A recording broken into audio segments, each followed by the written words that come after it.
G'day folks, and welcome to Blue Eyed Sports with Allan Noblett, available on X at Cyborg Caper, available on YouTube at Blue Eyed Sports, and here Facebook Live. The page is Blue Eyed Sports with Allan Noblett. If you can, drop a like, share the video if you can. If you got any comments, questions during the broadcast, try to get to it by the end at least. Muchly appreciated, and send an invite to my Facebook page. Ultimately, that's the main page I go off of, so invites do help. Invite your friends. With that, folks, we'll jump in today's episode. It's episode 41.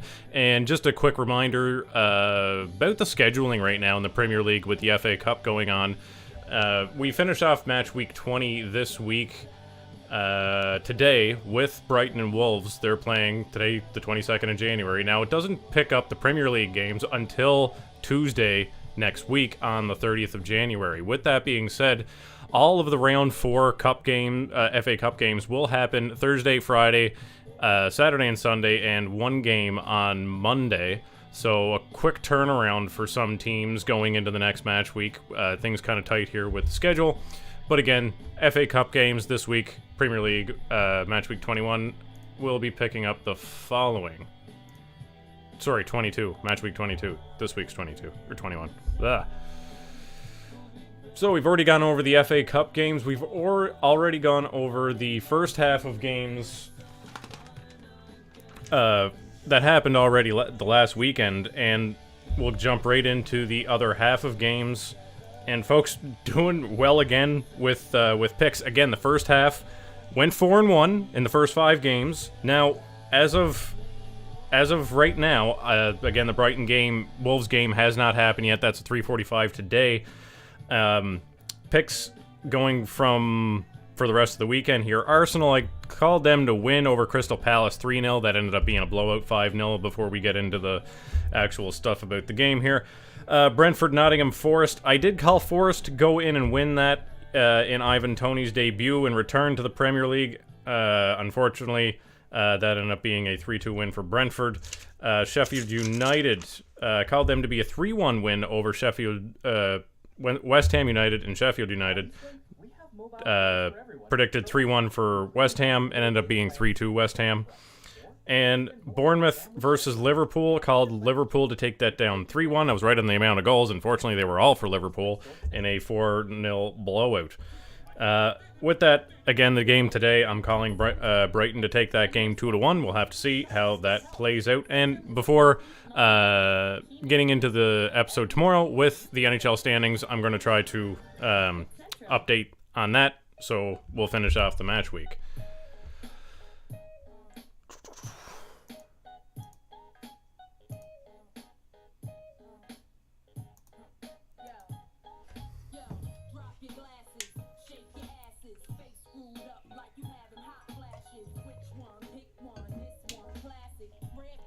So with that, folks, jumping into the second half of games here, Arsenal and Crystal Palace, this was an absolute blowout.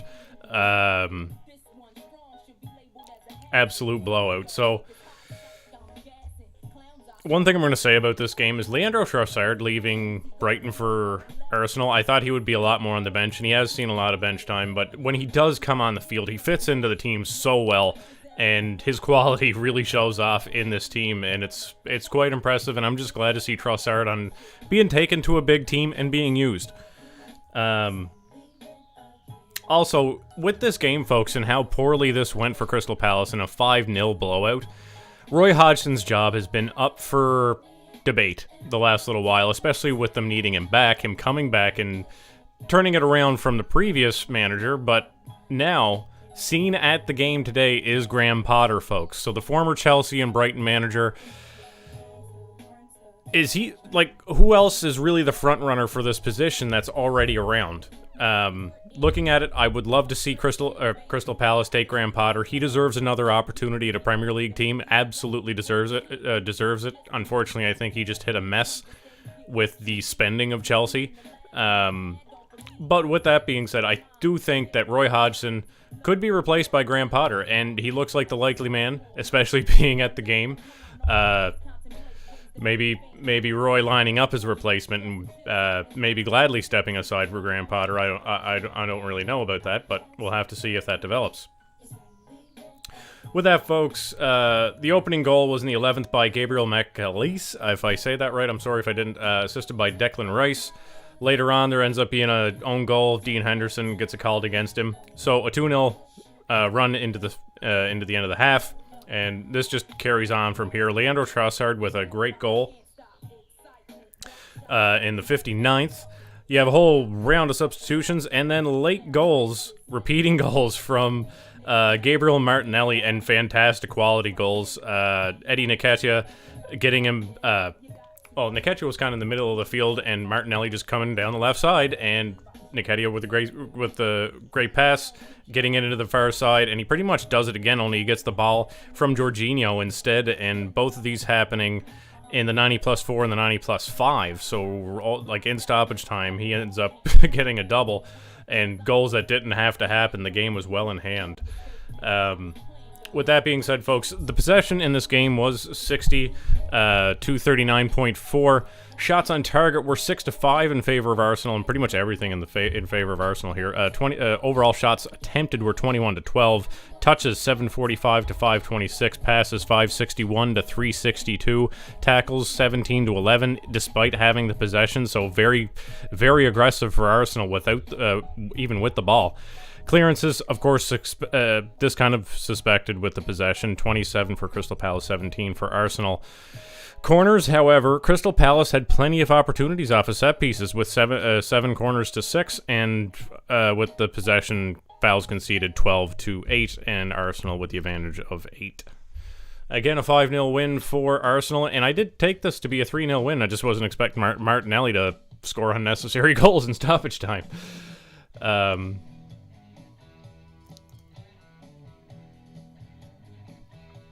Jumping into the Brentford-Nottingham Forest game, folks. The return of Ivan Toney. Big deal, folks. Ivan Toney is back in the Premier League, playing for Brentford. He's back.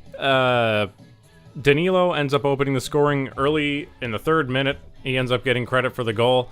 And then Ivan Toney does tie things up for Brentford in the 19th in his return. So Ivan Toney quickly returning to the Premier League and making a difference right away. The loss for Brentford, is this going to be what keeps them turning things around? Nottingham Forest, I thought we're going to be able to come into this better prepared. Still a close game, though, for both of these teams. With that, this ran right up to halftime 1-1. Getting into the second, this ends up being the next goal, and Brentford taking the lead 2-1 in the 58th off of a corner from Matthias Jensen to a pretty much untouched Ben Mee. Like, there was a group of folks kind of together about maybe midway to 3/4 away from the net, or to the other side of the net, and Ben Mee just separates himself, comes around in front of everybody, and like untouched, Ben Mee with a great header scores the goal. Gives them the advantage, and quickly returned, folks. Chris Wood does get a good goal here. Gets the assist from Hudson-Odoi, and this ends up being 2-2, and this is just a quick run of goals back and forth here. And, folks, the quality of former Evertonian Neil Maupay. He gets a ball delivered to him from Rosalev, and just the touch to catch the ball and then turn around and, like, pretty much a volley to it for himself. Turns around and just cranks it in the far right side. Great goal from Neil Maupay to put them ahead, and that sealed it on the spot. Just what a goal by Neil Maupay. Damn. Makes me wonder between Beto and Calvert-Lewin and Dan Yuma. That looked awfully nice from Neil Maupay, and he's gone. Anyway, that sucks. But that's, unfortunately, that is the second game that I did get wrong this week, and I've only gotten 2 wrong this week, folks. There's still one more game left to be played. Pretty good chances of being 8-2 again this week.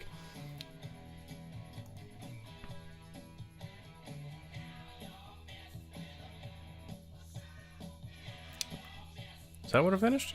Damn it. Sorry, folks. I am wrong on something, and I thought I read that somewhere else. Did I see that on my phone wrong?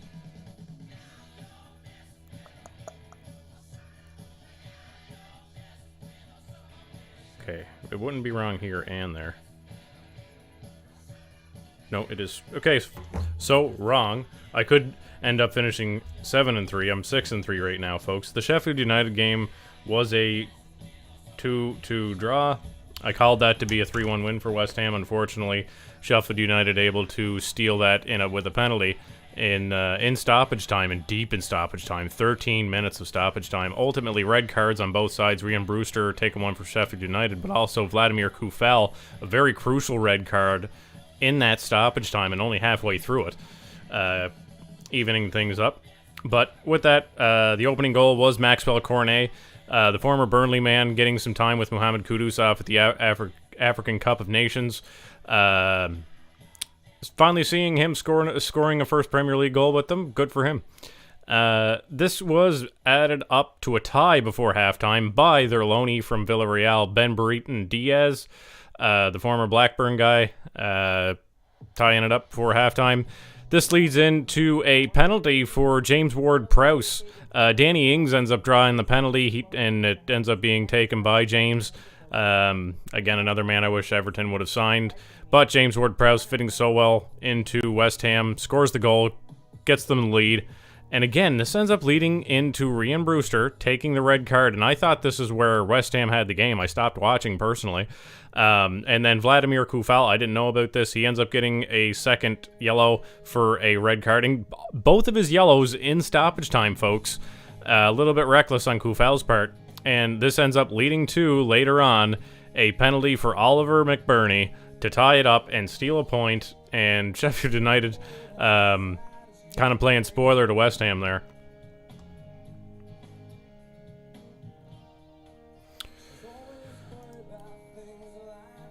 Getting into the stats, folks. Sheffield United had a incredible amount of possession. Even the final possession number doesn't exactly seem right. It seemed like they had more of the ball. West Ham did play off quite well, but they counterattacked really well throughout the game. Possession was 57.4 in favor of Sheffield. Shots on target, again Sheffield. Shots were 21-16 in favor of Sheffield United. This is so weird. Touches were 713 to 577, again Sheffield United. Passes were 496 to 370, Sheffield. Tackles, with the slight difference in possession, West Ham barely takes it in tackles, 18 to 17, and clearances, 21 to 16. Corners, Sheffield United also with the advantage there, like 4 to 1. Fouls conceded were almost even. West Ham with one less. But like, whew. Can't believe the difference in the quality of Sheffield United throughout the game, folks. Like, West Ham played off the ball. There was some good counterattacking by them, but and it seemed like that's the way they wanted to play, to try to challenge Sheffield United, and obviously the wrong idea, because they were able to get onto it, both with McBurney scoring for them is really important. Brereton Diaz coming over on loan and actually adding in goals on loan. That's good for them. Like, now, them trying to get back into the fight with Luton Town, Burnley, Everton, Nottingham Forest still seems like a far stretch. And the final game, folks, called this to be a 3-0, 3-1? Yeah, I called this to be a 3-1 burnout for Liverpool. I got the amount of goals right, but all 4 were from Liverpool, and Darwin Nunez with 2, Diego Jota with the other 2.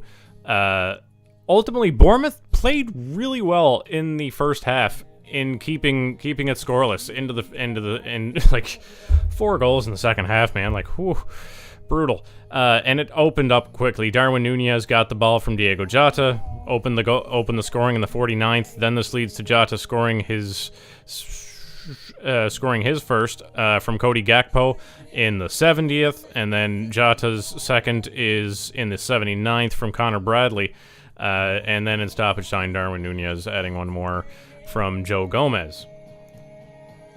And this is going to be everything you expect it is with the 4-0 win. Possession 60-39, shots on target 7-1, shots 14-11, a little bit. Bournemouth was shooting the ball when they shouldn't have. They were shooting it with defensemen on top of the ball. I didn't get why they were shooting when they were. 770 touches to 576. Passes were 526 to 328. Tackles were, despite the possession and how aggressive Liverpool had to be with Bournemouth, 32 tackles to 27. And clearances were 26 to 20. Like, the first half, Bournemouth were there and really a challenge. Corners, Bournemouth really had the advantage here, 8-5, and not getting anything away from the set pieces. Vice, all the time that they had in front of goal, in the box, they just couldn't get anything through the Liverpool defense. And ultimately, you also had Liverpool fouling a whole lot more. Well, not a whole lot more, but by 3 at 12-9. And, like, I don't think the scoreline really shows how much Bournemouth were in the game for the first half, and unfortunately, I don't know what happened in the second, bud. And with that being said, again, folks, Brighton and Wolves at 3:45 today. So we still have one more game left of the match week before the FA Cup games kick off.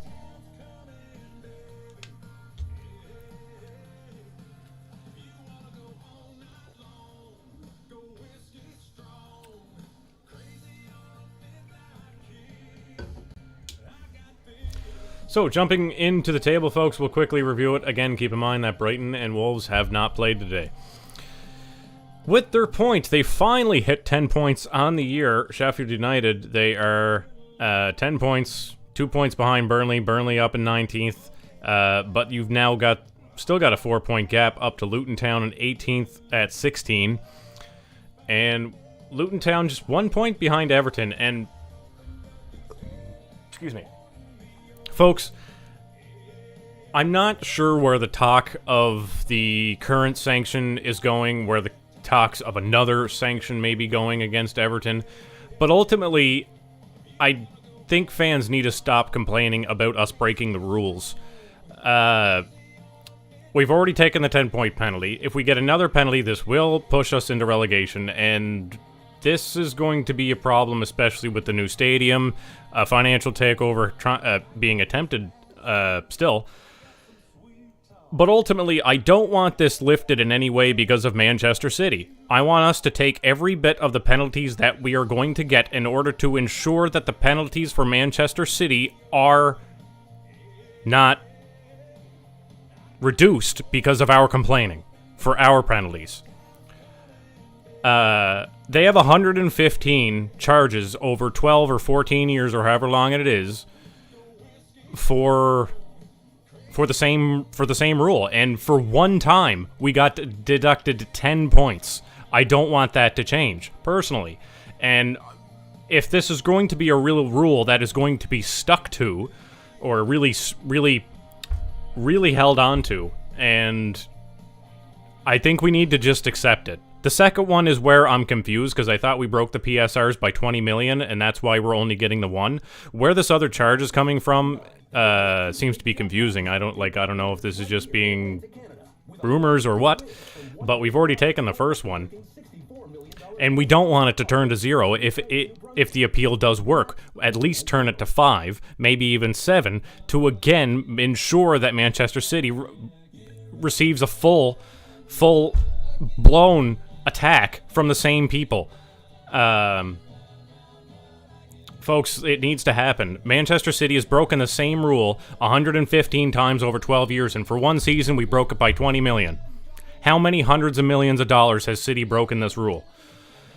With that being said, the other team now being, and I've also forgotten to mention this, and it seems like it's gone away, is that the club Burnley, as far as I knew, had 2 charges of breaking the PSRs, which was mind-boggling to me because they barely spent anything under Sean Dyche, and they went down to the championship the previous year. So I'm kind of confused about theirs as well, but that seems to be not being talked about. But they have 2 considered, like, compared to our 1, Nottingham Forest's 1 charge.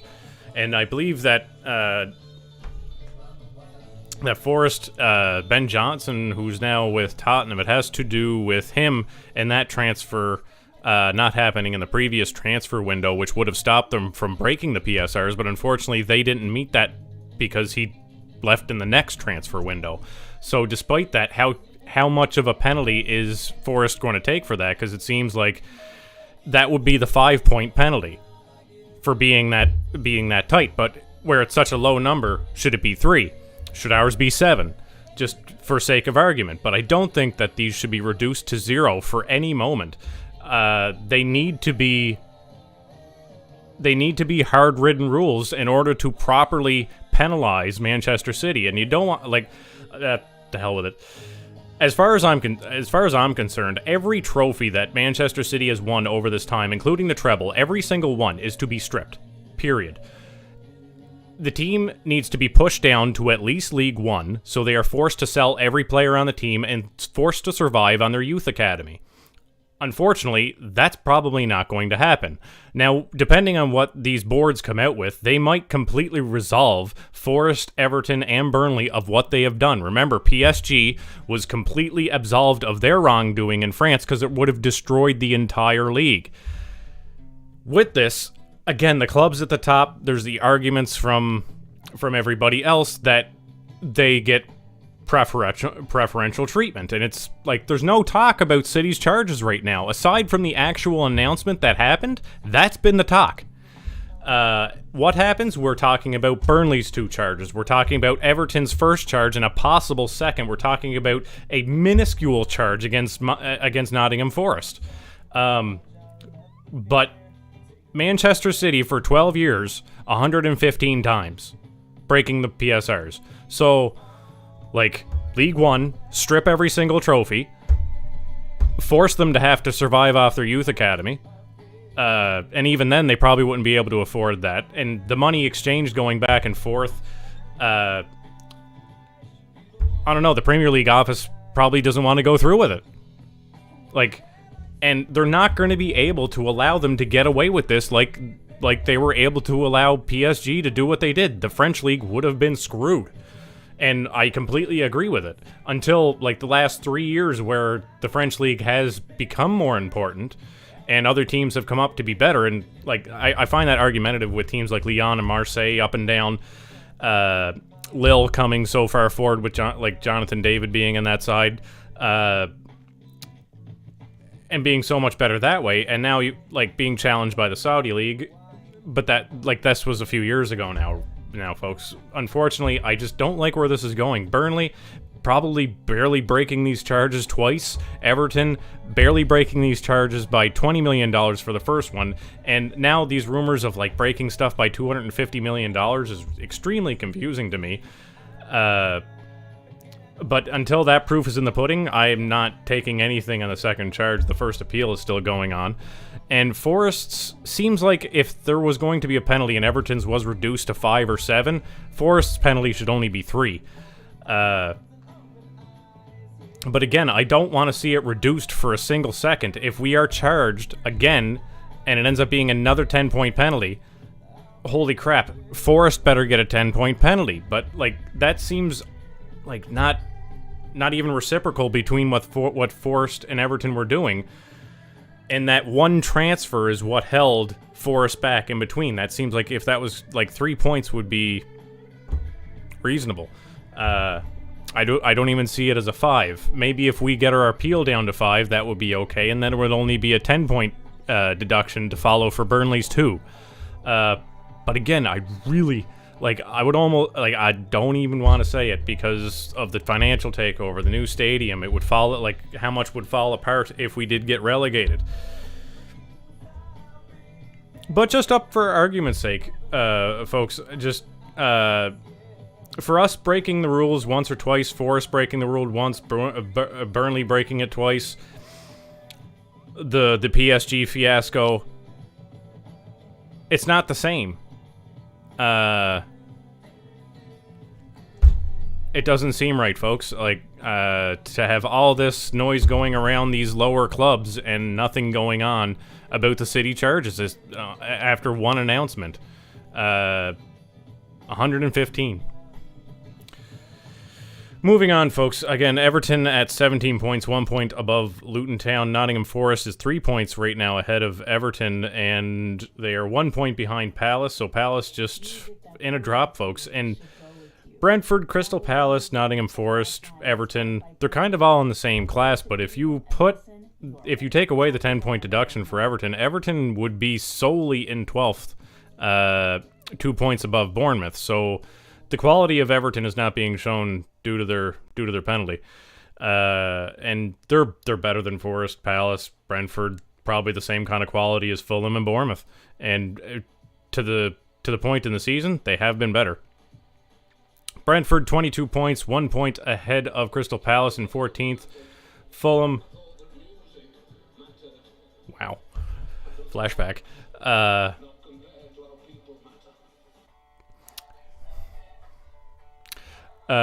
Wow, I'm really distracted.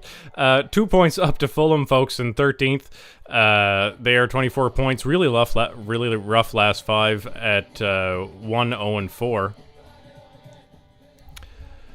Wow, I'm so screwed up right now. Chumbawamba. Bournemouth is solely in 12th place, 1 point ahead of Fulham. They are 3 points behind Wolverhampton Wanderers, and I think the teams in that area, pretty much 12 on down, they don't want to see Wolves take the win against Brighton. They would like them within some sort of catchable distance. But Wolves at 28 points, 1 point behind 10th Newcastle United, and Newcastle has dropped away from the UEFA tournaments, folks, just falling out of the Champions League. Rough time for Newcastle of late, losing 4 straight, running into Aston Villa in the next match week. Tough times for Newcastle right now in such a drop. It seems like every time you see Alexander Isak go down the field, he's going to score a goal. Surprising. 29 points again, 1 point ahead of Wolverhampton. They are Newcastle is 2 points behind both Chelsea and Brighton. That's 8th and 9th with 31 points, and they are 1 point behind the 7th and 1st Europe spot in Manchester United, 32 points in the UEFA Conference League position. West Ham United in the 2nd Europa League position with 35 points, 3 points ahead of United. And folks, West Ham, can they make any sort of a push after Tottenham and Villa? It seems like a tough ask at this point. There's a little bit of Lucas Paqueta is still out. Kudus away at the African Cup of Nations. Like December, I really did expect them to get to exactly where they are. Can they do any more? Will they fall down any? Can Brighton pick up their form? Can Chelsea continue to be a little bit more consistent in their 4-0-1 last 5? I have to see. I'm a little bit concerned with West Ham United stalling out, but I don't think they'll fall too far. Hoping they won't. I can really see them at least getting another, like the Conference League spot. Maybe United can jump them. We'll have to see. And honestly, with the United season, where West Ham is above them by 3, seems exactly correct. Tottenham in 5th place, folks. They are 5 points ahead of United, so 2 full wins ahead of them. They would have to lose 2 straight for West Ham to catch up. And Spurs being healthy and really good quality out of Kulusevski, Son, Richarlison doing really well. Man, Udogie had a moment there last week, putting it off his own post. So, with that, folks, stuff has gotten choked up 2nd to 5th. Spurs has caught the teams ahead of them and are only 3 points back of all 3. So, Aston Villa, Arsenal, Manchester City, all at 43 points, Spurs at 40. This is extremely close, folks. So, you've got multiple Champions League places in Europa spot up for grabs here. Arsenal falling away from the lead, City trying to get back to, Villa trying to, Arsenal and Villa kind of in the same situation. Arsenal looking really good with their win this week, 5-0 blowout at Crystal Palace, but it was kind of expected, maybe not by that much. Maybe Crystal started not to play by the time stoppage time rolled around. In Aston Villa, the quality of, like, Moussa Diaby, I want to see more scoring out of Ollie Watkins. I want to see a little bit better defense out of them, and I don't see how City's ahead of them right now. I get it, Kevin De Bruyne did just come back, but Ederson going down, Haaland still not returning. Liverpool better not feel safe at this point. It is a 5-point gap to the leaders. Folks, Liverpool 5 points ahead right now. With 48, they are 3-2-0 in their last 5. City 4-1-0 in their last 5, so they are again making inroads to the lead. Not sure if they can get there. And I don't like talking about Manchester City in a positive light, but the players is the problem. Everyone loves the players, love the team. But unfortunately, the management breaking 115 PSRs, like,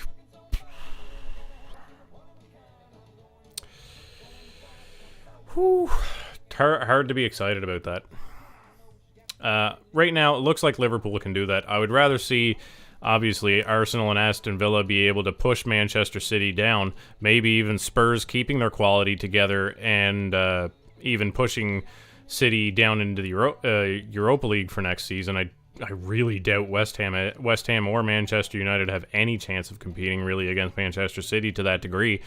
But that's where we're at, folks. So Liverpool, 5-point lead.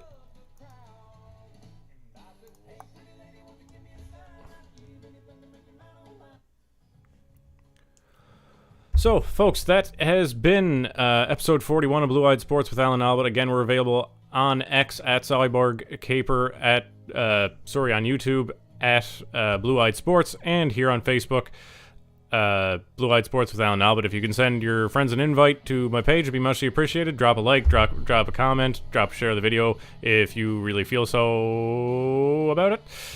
And with that, folks, we will not jump over, but we'll see you next time. And thanks for your time. Have a great day, folks.